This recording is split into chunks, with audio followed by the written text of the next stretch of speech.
Hi there friends, welcome back to another episode of Generation Tech. My name is Alan. As a part of our ongoing Mandalorian coverage, we're going to talk about something very unique about their culture. The Mandalorians, perhaps more than any other group of people, are extremely well equipped to kill Force users, specifically the Jedi. Well, there is the Yuzang Vong, but they haven't really arrived to the galaxy just yet. Today we're going to look at why and how the Mandalorians became so good at defeating the Jedi, arguably one of the toughest things to do in the entire galaxy. And yes, I do think at one point or another, the Mandalorian in this TV show will most likely have to face a Force user, either as a reluctant friend or better yet, as his natural enemy. Now, killing the Jedi might be hard, but practice something enough times and you can be good at almost anything. And the Mandalorians have a very, very long history of fighting the Jedi. If you want the complete history of the Mandalorians, just check out our Evolution of Mandalorians video for a bit more in-depth coverage. The Mandalorians throughout their history have been united by a leader called the Mandalore. He was a great warrior who usually ended up leading his people on great crusades. As a warrior society, a lack of external threats usually caused some stability issues back at home. And so these great crusades focused on attacking other worlds and conquering territories.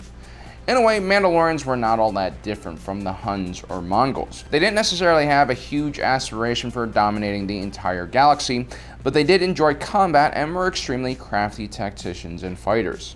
Now, since the earliest days of the Old Republic, the federal military was mainly stationed in the core region of the galaxy.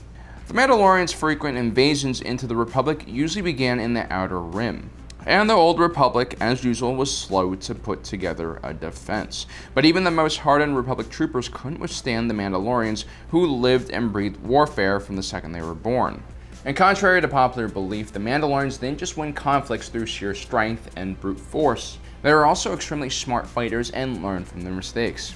As a matter of fact, the Mandalorian Crusaders were usually heavily outnumbered by their enemies. But their discipline and warrior spirit, along with their great leadership, usually propelled them to great victories. The only individuals who could really stop the Mandalorians were the Jedi Guardians who protected the Republic.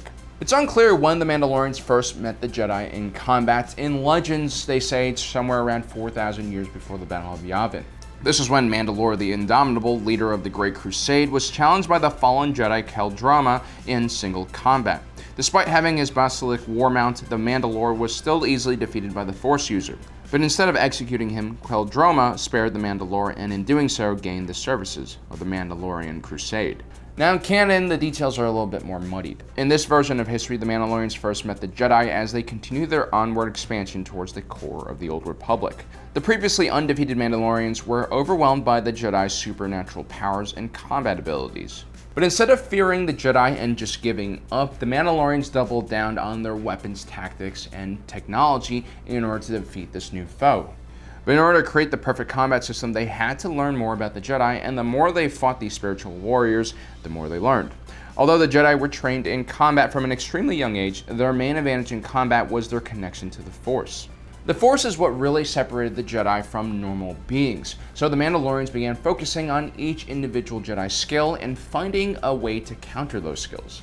Because the Force connects the entire world around us, the Jedi could use it for telekinesis. This means that they could rip a weapon from their opponent's hands. This is why the Mandalorians have backup weapons literally bolted onto their bodies, which are pretty hard to remove. Telekinesis also allowed a Force user to move things around and even throw them as if they were weapons. This is why the Mandalorians developed a jetpack to give them enhanced mobility. This also allowed them to counter the Jedi's supernatural speed and agility. Now, a Force user rarely will use a ranged weapon. They focus more on closing the distance between themselves and the enemy and using their lightsaber. Without a jetpack, a Mandalorian warrior who relies more on ranged weapons is at a severe disadvantage because he can't create that space between him and the Jedi. Now, the Jedi use lightsabers for two main reasons. One, they were supposed to be defensive fighters. They're not supposed to be attacking people because that would go against their convoluted belief system. More importantly, they use lightsabers because they can. The Force gives the Jedi a heightened sense, not all that different from Spidey senses. A well-attuned Jedi can sense incoming attacks and appropriately move their blade in the right direction to deflect it. So note, Jedi don't slow down time like Neo, they just can see your moves coming, which actually doesn't make them all that invincible. Sure, against one individual firing a single blaster at a low rate, it's pretty easy for even a novice Jedi to defend themselves for a reasonable amount of time, but to actually be able to survive a large attack with multiple targets firing at you is a lot harder. Most Jedi at this point fall into a state of consciousness where they let the Force control their movements. As amazing as the Jedi are, they still are humans, or at least aliens, and that means their brains have limitations to how much information that they can actually process. The sheer amount of laser bolts flying around a giant battlefield will be extremely hard for them to comprehend. The aura of invincibility that the Jedi seem to enjoy is a direct result of how they are portrayed by holodramas and in the media. They usually only highlight the most talented Jedi in the Order like Anakin Skywalker or Obi-Wan Kenobi. These two were extremely well tuned into the Force, but they were also maybe in the top 1 percentile in the Jedi Order when it came to combat skills. Only the most talented Jedi Knights had this ability to function at a higher level. It's pretty safe to say that during the golden age of the Jedi Order, only a few hundred Jedi Knights were capable at performing at this level. As we see during the costly Battle of Geonosis, the average Jedi will struggle against a well-armed foe, and on a pitched battlefield, their chance of surviving are even lower. One of the problems, especially in the arena portion of the battle, is that enemy fire is coming from almost every direction. Usually, a Jedi will be more successful at blocking bolts if they only come from one direction. Out of the 212 Jedi who entered the arena, only a few dozen were capable enough to survive. The Mandalorians caught on to this weakness pretty quickly.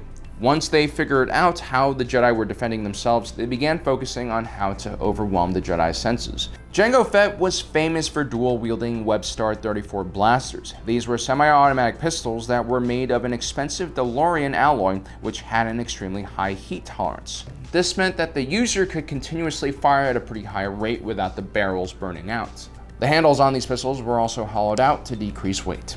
Mandalorians generally equip themselves with the best weapons that money could buy, and oftentimes they customize them to their liking. These weren't just guns for hire, but artists on the battlefield. Some Mandalorians also preferred wielding slug throwers. These were essentially small arms that fired bullets. Anything made by Verpine was considered a premium. Cal Skirata favored these type of weapons because they were essentially railguns and could penetrate multiple layers of armor.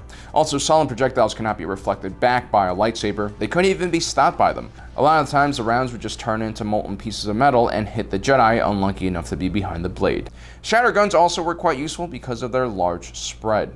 Jango Fett was also famous for using a flamethrower, which couldn't be blocked as well. Mace Windu almost got singed by it during the Battle of Geonosis. A lot of Mandalorians would also keep explosives on their person. They were great against armored vehicles, groups of people, or creating some separation between you and an angry Force user. There are plenty of other types of gadgets that Mandalorians would like to equip into their suits of armor, including darts that would launch out of your wrists, or grappling hooks, or even gas grenades. Mandalorians prided themselves on being unpredictable fighters, and against a Jedi that was especially important. Mandalorian armor was specially created out of a very rare material known as Beskar or Mandalorian iron. It was an extremely dense material and could only be found on Mandalore or its moon Concordia. Only Mandalorian smiths really knew how to work the metal and forge it into pieces that could actually be used on armor or on ships. It was one of the few materials that could actually block a lightsaber, and it was also great against multiple blaster round hits. The Mandalorians wearing these armor, however, were not completely impervious to the Jedi's lightsaber. Because the Beskar plating usually covered only vital areas, the joints of their bodies were usually left uncovered to allow better mobility. But none of these weapons that the Mandalorians had would mean anything if they weren't properly trained to use them. This is why even without their weapons and armor and crazy gadgets, Mandalorians were still known to fight, and even win battles against the Jedi while using their bare hands. Jango Fett alone killed several Jedi during the intense Battle of Galadron, and Death Watch leader Pre Vizsla even went toe-to-toe with Maul in a lightsaber duel wielding the Darksaber. He was ultimately defeated, but he actually was able to last for a pretty long time against a Tier 1 lightsaber duelist. I think very few non-Force sensitives, and maybe some Force sensitives, would have done as well as he did. The Mandalorians focused all of their resources on becoming the best fighters in the galaxy. It's for this reason that after the Sith, the Mandalorians were considered the greatest threat to the Jedi Order. This eventually caused the Jedi to launch several devastating offensives against the Mandalorian people. The fallen knight Revan destroyed a massive Mandalorian fleet and several Republic ships with a superweapon during the Battle of Malachor. He then hid the Mask of Mandalore in an undisclosed location, which meant that no Mandalorian leader could be crowned for many years later. 300 years after the Battle of Ruusan and the supposed defeat of the Sith, the Jedi once again turned their eyes to the Mandalorians, who had refused to join the Republic.